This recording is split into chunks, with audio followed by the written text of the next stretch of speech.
aircraft logo, but check out that truss system on the roof of the line buttresses on the neighboring Tribune Tower. Now,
This is the Trump building, and surprisingly, there's no stores nor any business down here.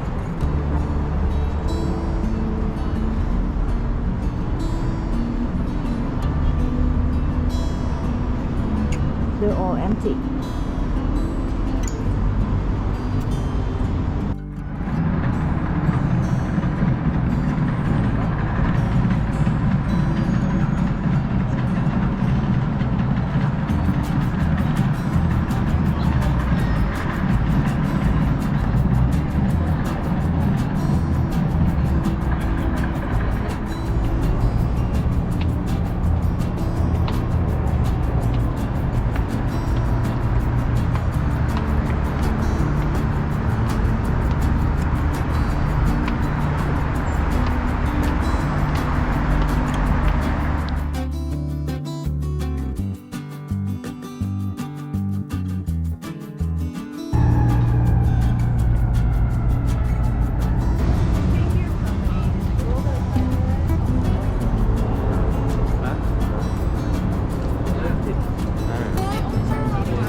Which coincided in Paris that year was the big International Exposition des Arts Décoratifs et Industriels Modernes. My French is really sketchy, but anyway, that kind of showcased a new trend in design that lapped over into architecture that we called Art Deco. And if you look quickly, the last building, I don't have time to tell you about it now, but the last corner building after the bridge went in up in 1928. Oliver de Drew designed that Art Deco, so I'll tell you about it more later. I'm just going to stick to the left-hand side now as we go down this main branch. You can look wherever you want, but if you go over there, now you're on your own. I'm going to get them on my way back. And look left, just above street level, you'll see the arched entryway to the old London Guarantee. Now, London House is over the front door with the Corinthian pilasters on either side of it. And it's a hotel today. Just above the base on the corners are those griffins or winged lions that harken back to the logo of the original occupant, the London Guarantee. Now if you want to, you can go up on the rooftop, and there's a rooftop bar up there, which is nice amenity. Getch Partners, G-O-E-T-T-S-C-H, local firm, was responsible for the repurposing of the old office building to a hotel. It added the glassy addition just west of it, which is the entry. Behind it is a skinny white tower that was the tallest incident in World War II in the 1930s and 40s. Beginning in the 1950s, this was an economical style to build, very functional, good looking, and it done well. This is obviously marble clad. And it was from 1962, Alfred Shaw designed it. But that style dominated all over the world for like 30 years in the post-war 50s, 60s, 70s. You could be in Toronto, Dallas, New York, Paris, anywhere in the world. You see a building like that, you really focus just on that. You know what city you're in because they all kind of look alike. So the postmodernists, beginning in the 1980s, started designing their buildings that were much more site-specific, allowing it to hold its own between the two big boys on either side of it, because it was built 20 years earlier. Otto Stark, C.F. Murphy designed it, and if you look way up at the top of the white building, on all four elevations is that triangular element, which is called a pediment. Notice it repeats over the entries at street level too. I call this design our Parthenon on steroids. It's kind of exaggerated postmodern classicism by a Spanish architect, Ricardo Bofill, B-O-F-I-L, elevated track. It goes out to Oak Park, where Wright's home and studio, Unity Temple, and his work is located there. And we have tours out that way too. The first design along the river here from these young architects from New York City was 333 West Wacker, the Dream Building, often voted Chicago's favorite building, by the way, on the river for sure. And it's very contextual in its design because the curve on the riverside echoes the curve of the confluence of the three branches of the river. You'll see a curve. And then, of course, it's the colors is above that level, and the grills exhaust stuff from the mechanical system. Straight ahead, when I see River Point Office Building, the arch, the parabolic arch at the base and upside down one at the top, the bottom one reminds me of the St. Louis Arch, or the Gateway Arch in St. Louis by Eero Saarinen. This is an office building designed by a Connecticut firm, and I met these people in Connecticut somewhere along, Picard Chilton. And quite a stunning design, and they incorporate a corridor. It's only 1 unit deep, so every time a garage has this great view looking up the river. They take cars up on elevators in this building to this day because it's not wide enough to have the turnaround ramps. The oldest building on our tour today is the Coco Abbott. It was a North American cold storage warehouse building. It was like a big brick refrigerator. It wasn't considered an amenity when this big old building went up in 1979. This is the East Bank Club. Its original design by Ezra Gordon and Jack Levin totally turned its back on the river. There weren't all those fancy windows and trees and all that stuff then, because this is a high-end health and fitness center. Yes, the river, and that's pretty much what people thought of the Chicago River when this was built. It's been upgraded more today, and there's just been a sea change in sensibility about the river. The competitive Sun Times paper here too now, and they print it on 10 really high-tech printing presses. Each one of the presses is a low subcontinental divide. On the west side of the divide, our Des Plaines and Illinois rivers head over to the Mississippi that flows down to the Gulf of Mexico.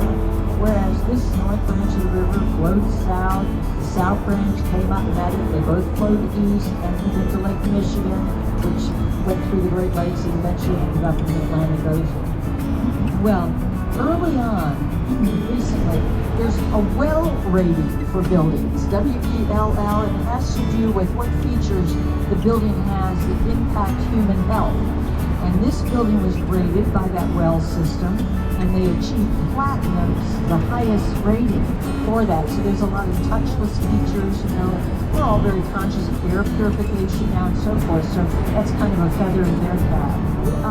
ILLIS Tower, Willis Tower, is the Boeing building with the clock tower and the Boeing aircraft logo, but check out that truss system on the roof of the lower portion of that building. Ralph Johnson of Perkins & Will designed the Boeing building, which was originally the Morgan International Salt building, basically. And the bas-reliefs etched into the plaza of 2 North Riverside, which originally opened in 1929 as the Chicago Daily News building. Those depict printmaking processes and honor different newspaper people. Medill was going up between them and the river when they had an unobstructed view of the river. I guess they probably were a little ticked off, but now I say that all Smiley Center from 1913. But clock towers, design mattered back then because a lot of people couldn't afford it. But the dark green, granite, terracotta, and marble even. And the building was designed by Daniel Burnham's sons, the Burnham houses, though. With the central trunk of the tree is the core where the elevators are. The limbs are the units, span out kind of a pie shape, and then the leaves on the tree are the balconies. It's modernist, but he marched in he had a different drum than Mies van der Rohe, who like, and if you've seen Candyman, the horror movie, then you know what I'm talking about. New one's coming out. Mies van der Rohe's last design, the AMA Plaza building, sorry you people in the bow, I'm a little late coming on this one, flying buttresses on the neighboring Tribune Tower. Now, Raymond Hood, who co-designed the Tribune Tower with John Lee Howells and won the contest, also designed 30 Rockefeller Center, and basically the views are up above it anyway. But it's kind of imposing in a sense. Whereas Riverview also has parking at the base, but the Stefano Partners fronted the parking with these lovely townhouses. Now what that accomplishes, it brings this high-rise thing shooting up by you when you're walking along the Riverwalk. That loophole's been slammed shut. Nobody's going to do that again. But it turned out to be quite an iconic building, designed by 2 young architects, which often many of us think is a good luck charm. If that had been a boarding clover at night when it's dark out, the lights are on, you could be looking right in directly into your neighbor's unit. no privacy whatsoever. This gentle curving three-leaf design, or three-low cloverleaf, lots of privacy, maximum privacy. So designed after the World War, it was the University of Illinois Navy Pier campus for about 20 years. A lot of GIs went to school there under the GI Bill. And that got kind of run down, dilapidated until the 1990s when James Bond cars on it. And get this, each car could hold 60 people. They were like the size of a boxcar. Would you have ridden that? These buildings in Lakeshore East were all built more recently over what used to be, for a time, a 9-hole par 3 golf course. So you can see they're making much greater financially rewarding use of that land than there. And they all have kind of nautical. If you were wandering around the South Loop, Harry Reese also designed a Swiss cheese colored triangular shaped building by the Congress Parkway in the South Loop. And if you stay there, you don't even have to pay any rent. Not good views though, because the windows are about 5-inch slits. Very reminiscent of the Liberty Tower in Philadelphia that Helmut Jahn designed, by the way. And once again, I mentioned him, but it also reminds a lot of New Yorkers of the Chrysler Building too. But now you see another view of the Aon Center, formerly Standard Oil. The brown towers are Hyatt Regency, and A. Epstein and Sons designed the Hyatt Regency in 1970 or so. But many of you probably also noticed on the South Branch of the river, I was talking away about something I didn't get a chance.